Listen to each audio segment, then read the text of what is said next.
Assalamualaikum warahmatullahi wabarakatuh. Perkenalkan, saya Oktavia Hadianingsih Eshut, calon guru penggerak Angkatan 4 dari Kota Palangkaraya dengan fasilitator Ibu Vita Tresnadewi. Pada kesempatan kali ini saya akan menyampaikan tugas koneksi antar materi modul 2.1 tentang pembelajaran berdiferensiasi. Apa yang dimaksud dengan pembelajaran berdiferensiasi dan bagaimana hal ini dapat dilakukan di kelas? Pembelajaran berdiferensiasi adalah serangkaian keputusan yang masuk akal atau common sense yang diambil oleh guru yang berorientasi pada pemenuhan kebutuhan belajar murid. Keputusan masuk akal yang dimaksud terkait dengan 1. Tujuan pembelajaran yang didefinisikan dengan jelas baik bagi guru maupun murid. 2. Bagaimana guru menanggapi atau merespon kebutuhan belajar murid. 3. Lingkungan belajar yang menunjang murid untuk belajar. 4. Manajemen kelas yang efektif. Dan kelima, penilaian berkelanjutan. Namun demikian, harus diingat bahwa pembelajaran berdiferensiasi bukan berarti bahwa guru harus mengajar dengan cara yang berbeda-beda untuk setiap murid. Bukan pula bahwa guru harus memperbanyak jumlah soal untuk murid yang lebih cepat bekerja dibandingkan murid yang lambat bekerja. Juga bukan berarti mengelompokkan murid yang pintar dengan murid yang pintar dan murid yang kurang dengan yang kurang, apalagi memberikan tugas yang berbeda untuk setiap murid. Sungguh merepotkan jika seperti ini, bukan? Sebelum merancang dan melaksanakan pembelajaran berdiferensiasi, guru perlu melakukan pemetaan kebutuhan murid terkait dengan kesiapan belajar murid, minat murid, dan profil belajar murid. Terkait dengan kesiapan belajar murid, Tomlinson mengibaratkannya seperti mengatur equalizer dalam hal apakah murid memerlukan informasi yang bersifat mendasar atau transformatif. Murid masih dalam taraf belajar secara konkret atau abstrak. Murid memiliki kemampuan belajar yang sederhana atau kompleks. Murid belajar secara terstruktur atau terbuka. Apakah murid masih tergantung pada guru atau sudah mandiri? Dan apakah murid dapat menerima informasi baru secara lambat atau cepat?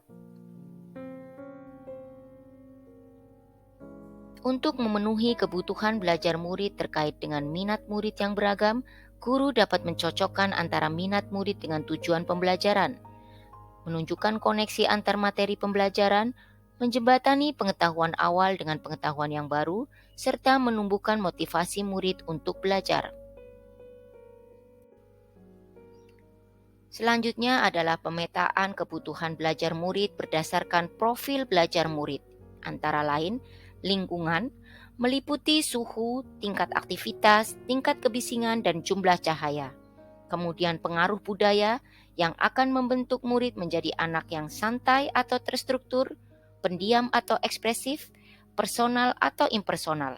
Selanjutnya, gaya belajar murid. Apakah murid termasuk bergaya belajar visual, auditori, atau kinestetik? Dan potensi kecerdasan majemuk yang dimiliki murid seperti kecerdasan diri, alam, aksara, logika, musik, tubuh, relasi, dan imaji. Adapun strategi pembelajaran berdiferensiasi yang dapat diterapkan antara lain diferensiasi konten, merujuk pada strategi membedakan pengorganisasian dan format penyampaian konten. Konten yang dimaksud adalah materi pengetahuan, konsep, dan keterampilan yang perlu dipelajari murid berdasarkan kurikulum. Yang kedua, diferensiasi proses, merujuk pada strategi membedakan proses yang harus dijalani oleh murid yang dapat memungkinkan mereka untuk berlatih dan memahami konten.